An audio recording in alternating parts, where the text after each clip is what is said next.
Hello friends, in this lesson we will learn how to compare two string values in Python programming. So our goal to check whether two strings are equal or not.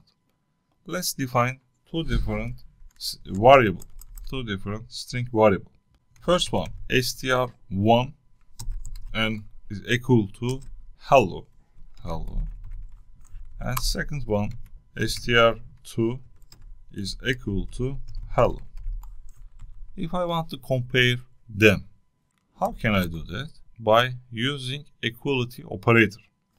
So inside the print function, I'm checking str1 is equal to str2. So I right click and run it. You see they are equal. So true appears on the screen. If even one character is different, the result will be false. For example, I change it, I made it upper character, and I run it again, you see false. You know, when I change it to the capital letter, you see the difference. They are not equal anymore. So string comparison are case sensitive. Okay, great. See you in the next lesson.